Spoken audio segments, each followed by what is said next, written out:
Hi everyone, welcome back to the doctor Adda 247। मैं हूं शिप्रा तिवारी। बहुत बहुत स्वागत है मेरे प्यारे बच्चों। कैसे आप लोग? उम्मीद कर रही हूँ बहुत ही शानदार, जबरदस्त और जिंदाबाद होंगे। प्यारे बच्चों कैसे हैं?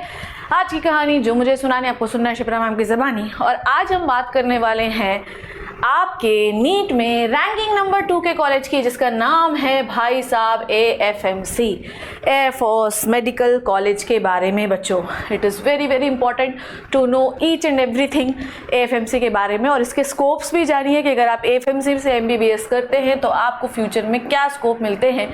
और हम ये भी जानेंगे कि what is the difference between the AIIMS and AFMC। हम ये भी जानेंगे कि आर्म फोर्स मेडिकल कॉलेज में लड़कियों का एडमिशन कम क्यों होता है।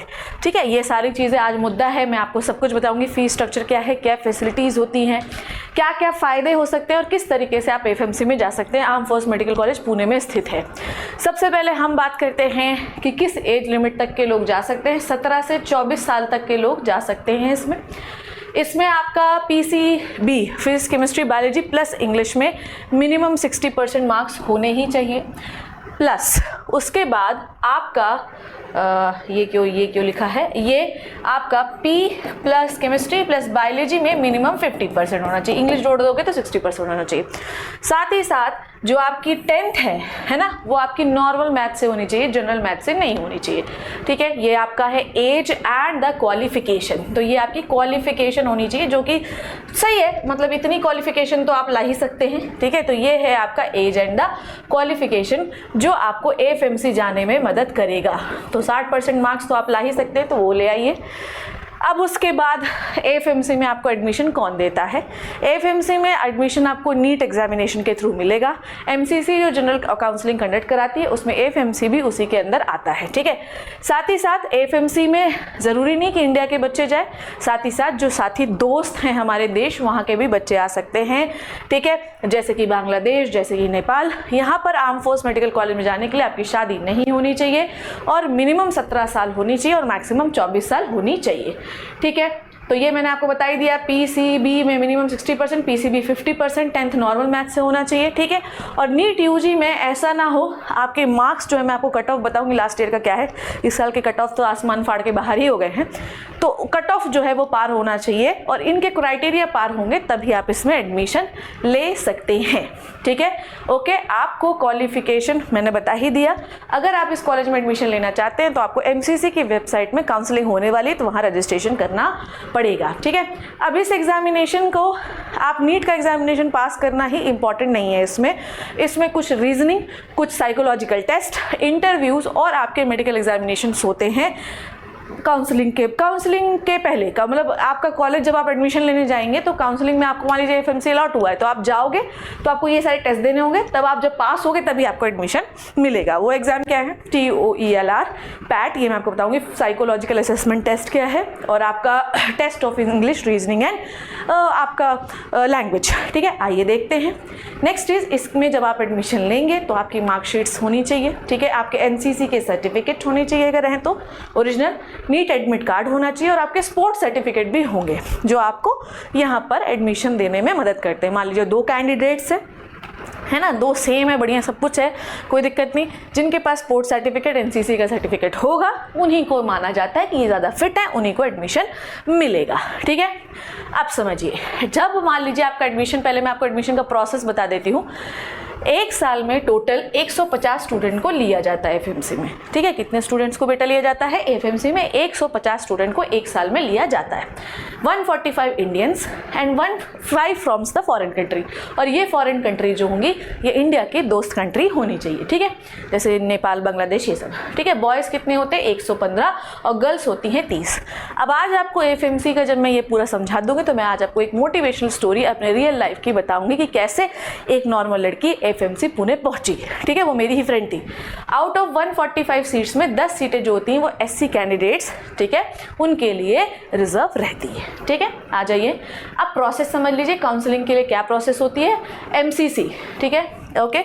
मेडिकल काउंसिल कमेटी में आपको नॉर्मल जैसे काउंसलिंग का प्रोसेस रजिस्टर करेंगे वैसे यहाँ पर भी, और आपको AFMC सिलेक्ट करना है। 5,500 रुपये की फीस आपको चार्ज करनी पड़ेगी। लास्ट ईयर तो इतनी ही थी। ओके, अब देखो ध्यान से, इस साल मतलब 2000 जो आपकी 23 थी उस साल, मतलब इस साल भी यही होगा, 1880 बच्चों को शॉर्टलिस्ट किया गया, जिसमें 1490 लड़के थे और 390 लड़कियां थी। ठीक है, जब आपको शॉर्टलिस्ट कर लिया जाता है, ठीक है, मतलब आपको ये माना जाता है कि आपको AFMC मिल सकता है, आप काउंसलिंग में आपको शॉर्टलिस्ट कर लिया गया। अब आप जब AFMC पहुंचेंगे तो सबसे पहले आपका टेस्ट होगा TOELR, ठीक है, test of English, logical and reasoning, logical reasoning इनका टेस्ट नॉर्मल 80 मार्क्स का टेस्ट होता है। ध्यान से सुनिएगा, it is very very important. Negative marking भी होती है 0.5 की। ठीक है, तो ये टेस्ट बहुत इंपॉर्टेंट है, लॉजिकल रीजनिंग वाला टेस्ट है। अच्छा, ये अगर आप सोचेंगे कि एक दिन में आपको आ जाएगा तो नहीं आएगा, तो अगर आप AFMC के लिए टारगेट कर भी रहे हैं, ठीक है, इसमें कितना मार्क्स है, +2 और -0.5 मार्क्स होते हैं। तो अगर आप AFMC के लिए टारगेट कर रहे हैं बच्चों, तो मेरी बात को ध्यान समझिएगा, आपको रीजनिंग और आपका एप्टीट्यूड अच्छा होना चाहिए, क्योंकि वहाँ जाके सबसे पहले TOELR टॉलर टेस्ट होगा। ठीक है, नेक्स्ट पैट, जो पैट होता है ये साइकोलॉजिकल असेसमेंट टेस्ट होता है। आपकी दिमागी हालत विपरीत परिस्थितियों में कैसे काम करेगी ये देखा जाएगा। मान लीजिए आपको जंग में भेज दिया गया है ना, और बोला गया कि भाई आप जो है तो ट्रीट कर लीजिए, आप जंग को देख के गोली चल रही है, आप वहीं पे हवा टाइट हो गई, आपकी भाई मर गए आप हार्ट अटैक से, तो ये सब भी साइकोलॉजी देखनी पड़ती है। ओके, नेक्स्ट है ना। ओके, उसके बाद ये मॉर्निंग से दोपहर तक, शाम तक हो जाता है। शाम को जो होता है इंटरव्यू, जो कि 50 मार्क्स का होता है। ठीक है, ये डे 1 का प्रोसेस है। डे 2 में होता है मेडिकल टेस्ट। ठीक है, जब आप दूसरे दिन पहुंचेंगे तो दूसरे दिन आपका मेडिकल टेस्ट होगा A to Z चीज़, आपके नाखूनों से लेकर आपके कान, आपके बाल, आपकी नाक, आपकी आँख, सब चीज़ पर बातचीत की जाती है। तो if you are preparing for AFMC, आपका डाइट अच्छा होना चाहिए, आपकी फिजिकल एक्टिविटीज़ आपके शरीर में होनी चाहिए, आपका शरीर फिट होना चाहिए, किसी भी प्रकार की कोई बीमारी नहीं होनी चाहिए है। समझ में आ गई बात? ओके, अब इनमें जो मार्क्स आप स्कोर करोगे उसको नीट के मार्क्स के साथ जोड़कर 4 से डिवाइड करेंगे, और फिर आपका जो स्कोर आएगा उसकी एक लिस्ट बनेगी और इसमें टॉप कैंडिडेट्स को लिया जाएगा। ठीक है, डन। फाइनल लिस्ट और रिपोर्टिंग डिटेल्स, मतलब फाइनल लिस्ट बनेगी और फिर आपको रिपोर्ट करना पड़ेगा, भाई मैं सिलेक्ट हो गया, मेरे को एडमिशन दे दो। I hope this is done to you. ठीक है, अब जब आप एडमिशन लेने जाएंगे, ये बहुत खतरनाक रूल है, तो एक बॉन्ड साइन कराया जाएगा 65 लाख रुपए का। 65 लाख रुपए का ये जो बॉन्ड है, इसको आप बीच में, मतलब अगर आप छोड़ दिए MBBS AFMC से, तो आपको ये भरना पड़ेगा। ठीक है, आप इससे मिडिल ऑफ द कोर्स में अगर छोड़ते हैं तो ये बॉन्ड भरना पड़ेगा। आप किसी भी प्रकार का कोई मिसकंडक्ट नहीं कर सकते, किसी को झापड़, किसी को लात, घूसे, गोली, बारूद, बंदूक, ये सब वहाँ कुछ नहीं कर सकते, नहीं तो आपको बॉन्ड लेकर तुरंत टर्मिनेट कर दिया जाएगा। Okay, done. उसके बाद देखिए कट ऑफ कैसा हुआ AFMC का। लास्ट ईयर जो 2023 का कट ऑफ था वो बॉयज़ के लिए था 622 और गर्ल्स के लिए था 648, ज़्यादा कट ऑफ था लड़कियों के लिए। इस साल की कहानी कुछ और अलग है, इस साल का कट ऑफ और ज़्यादा है, और ज़्यादा जाएगा कट ऑफ AFMC का, आपको पता ही है, क्योंकि सबके 67 बच्चों के जो हैं वो 6720 आए हैं। ठीक है, तो कट ऑफ जो है वो ज़्यादा जाएगा इस साल। फिलहाल 2023 का ये है। कट ऑफ की अगर मैं रेंज देखूँ कि कैसे कैसे हुआ है, एक बार इस पर ज़रूर नज़र डालिएगा, ये बहुत इंपॉर्टेंट चीज़ है। 2023 में जो गर्ल्स हैं उनके लिए 648 था, 2022 में 641, ठीक है, 2021 में 627, 2020 में 637 और 2019 में 610। ठीक है, 2023 में लड़कों के लिए कट ऑफ था 622, हर बार लड़कों के लिए कम ही रहा है। ठीक है, 616 22 में, 615 21 में, 618 2020 में और 596 596 इन द 2019। मतलब हर बार लड़कियों के लिए कट ऑफ जो है वो ज़्यादा रहा है। ठीक है, समझ में आई बात? मतलब आपके लिए एडमिशन टफ है। ओके, अब बेनिफिट्स क्या है? बेनिफिट्स ये है कि यहाँ पढ़ने के लिए आपको किसी भी प्रकार की कोई फीस नहीं देनी पड़ेगी, और अगर मान लीजिए वहाँ पर जाकर अगर आप किसी रिसर्च में इंडल्ज हो जाते हैं MBBS के साथ, ठीक है, तो आपको ग्रांट्स भी मिलेंगे। डन।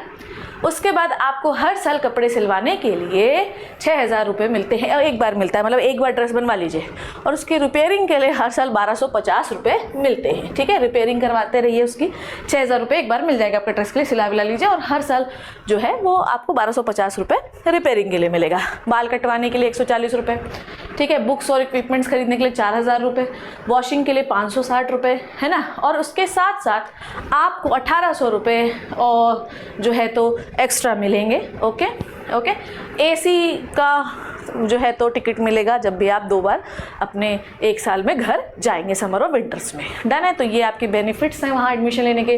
ठीक है। एम्स में थोड़ा पैसा लगता है, हॉस्टल और खाने का पैसा लगता है, पर वो भी पैसा बहुत ज़्यादा नहीं है। पर एफएमसी में सब कुछ ही ऑलमोस्ट फ्री है। ठीक है। ये आपके हॉस्टल्स हैं, ये आपका मेस है, ये आपके हॉस्टल्स के अंदर की फ़ोटोज़ हैं, ये फैसिलिटीज़ हैं जो आप देखिए कि यहाँ पर क्या होता है, जो पेशेंट है उनका ऑपरेशन आपको ऑनलाइन दिखाया जाता है। मतलब जैसे ऑनलाइन वहाँ से चला देंगे और आप बैठो और आराम से देखो। ठीक है। ऐसे डेमोन्स्ट्रेशन भी होते हैं। ओके। ये आपका ग्राउंड है, आपको मतलब 8 लेन की दौड़ने की ट्रैक्स दिए जाएंगे, बढ़िया, कोई दिक्कत नहीं है। अब सबसे इंपॉर्टेंट चीज़ है रैगिंग फ्री है, सीसीटीवी कैमरा लिए हैं। ठीक है। 6 लेन का आर्टिफिशियल सरफेस एथलीट ट्रैक है। ठीक है। बास्केटबॉल कोर्ट है और अशोक चक्र लाइब्रेरी है, जिसे 1 करोड़ का हर साल जो है तो फंड मिलता है ताकि उसमें और बुक्स भरी जाए। बुक्स DVD के फॉर्म में रहती हैं। मतलब कुल मिला के जितनी इंटरनेशनल फैसिलिटी है सब यहाँ पे है। ठीक है। अब अगर आप एफएमसी पुणे में एडमिशन लेना चाहते हैं तो इन डॉक्यूमेंट्स को रेडी कर लीजिए। एक तो नीट का एडमिट कार्ड होना चाहिए, स्कोर कार्ड होना चाहिए, अलॉटमेंट लेटर होना चाहिए आपके पास, ID प्रूफ्स होने चाहिए। ID प्रूफ में आधार कार्ड, पैन कार्ड, जो भी आपके नीट की रिक्वायरमेंट वही इसकी भी है। मतलब नीट में जो काउंसलिंग की रिक्वायरमेंट है ना, सेम वही चीज़ एफएमसी में भी एडमिशन लेने के लिए होंगी, क्योंकि ऑब्वियसली आप MCC के थ्रू ही तो एफएमसी में जा रहे हैं। ठीक है। क्लास 10 12 की मार्कशीट होनी चाहिए, कास्ट सर्टिफिकेट होना चाहिए, अगर आप PWD में बिलोंग करते हैं तो उसका सर्टिफिकेट होना चाहिए, पासपोर्ट साइज़ का फोटोग्राफ होना चाहिए। ठीक है। अब अगर आप MBBS कर लेते हैं तो क्या स्कोप है? ठीक है। अगर आप MBBS कर लेते हैं एफएमसी से तो क्या स्कोप है? आप एयरफोर्स में जा सकते हैं, आर्मी में जा सकते हैं, नेवी में जा सकते हैं। क्या हम नॉर्मल जगहों पे नहीं जा सकते? ऐसा होता नहीं है, जा आप सकते हैं पर ऐसा होता नहीं है। आप तीनों नेवीज़ को ही सर्व करते हैं। ठीक है। नेक्स्ट इज, अगर आप MBBS जब आप कर लेते हैं तो आपकी सैलरीज कैसे डिसाइड होती हैं वो मैं बताती हूँ। जब आप MBBS कर रहे होते तो भी आपको, जब आप कैडेट रहते हैं, कैडेट मतलब जब आप MBBS कर रहे हैं, जब आप MBBS कर लेते हैं तो कैडेट से लेफ्टिनेंट बनते हैं और उस समय आपकी सैलरी होती है 57,800। फिर उसके बाद लेफ्टिनेंट से आप कैप्टन बनेंगे तो 63,100। फिर कैप्टन से मेजर बनेंगे तो 71,500।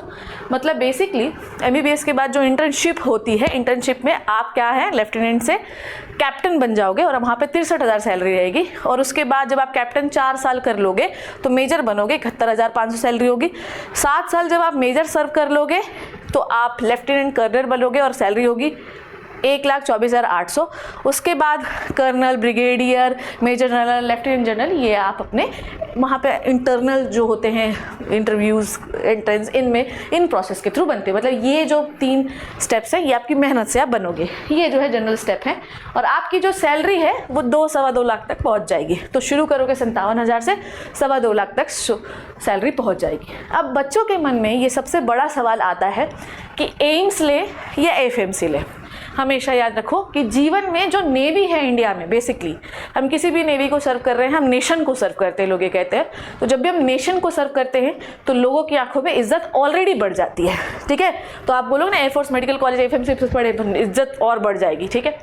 तो एफएमसी और एम्स दोनों अपने लेवल के बढ़िया, खतरनाक, शानदार, ज़बरदस्त कॉलेज है। आप दोनों में से किसी भी एक में ले सकते हैं, पर सम्मान की अगर मैं बात करूँ तो इनके सम्मान ज़्यादा होते हैं। ठीक है। नेक्स्ट इज, अब देखो एफएमसी और एम्स के डॉक्टर में क्या अंतर होता है। रिलेटिवली फिट होते हैं एफएमसी के डॉक्टर। ठीक है। और एम्स के डॉक्टर को ये स्टडीज से पता चला है कि उनको नींद डिप्राइव्ड होते हैं, मतलब पढ़ने के चक्कर में, ड्यूटीज़ के चक्कर में नींद डिप्राइव्ड होते हैं। यहाँ पर जो होते हैं एफएमसी के डॉक्टर जो होते हैं ये हमेशा क्या कह सकते हो, कड़क होते हैं। रूटीन इनका एकदम सेट होता है तो फिट दिखेंगे आपको, कॉन्फिडेंट दिखेंगे आपको। एम्स वाले पढ़ैया रहते हैं तो वो थके हुए भी दिखते हैं और नींद का दिक्कत होता है क्योंकि पढ़ते हैं बहुत ज़्यादा है, ये भी पढ़ते हैं पर एक शेड्यूल बना रहता है। ठीक है। बिकॉज ऑफ लेस, ठीक है, कॉम्पिटिशन है ना, you are sure to a PG सीट। देखिए एफएमसी से MBBS करने के बाद आपको पता है कि MBA ऑब्वियसली PG की सीट उन्हें मिलेगी, तो PG की यहाँ पे मिलता है कि सीट हमको मिल ही जाएगी। जब आप एम्स से MBBS कर लेते हैं तो आपको एक कॉमन PG एंट्रेंस टेस्ट देना पड़ेगा और वहाँ पर सीट की चांसेस, उसके लिए तो सब लड़ रहे होते हैं, यहाँ पे तो एफएमसी के बच्चे लड़ रहे हैं, तो यहाँ पे सीट लेना जो है थोड़ा टफ हो जाता है। अ स्मॉल बैच, हमेशा याद रखना कि एफएमसी में बैच कम बच्चे हैं तो ऑब्वियसली बैच छोटा होगा। ठीक है, समझ में आ गई बात। और इक्विटीज़ जो होती हैं, जो चीज़ वहाँ पे मिलती है वो हमेशा ही यूनिक होती हैं। जो चीज़ें जो वहाँ पे सिखाया जाता है, जिस प्रकार का क्या कह सकते हैं रूल्स रेगुलेशन के साथ आपको रखा जाता है, तो वो ज़िंदगी अलग है। इसलिए एफएमसी और ओएम्स अगर आपसे पूछा जाए तो हमेशा ही जो आर्म फोर्स वाला बोलेगा कि एफएमसी बेटर होता है। ठीक है, नेक्स्ट इज़ ओके।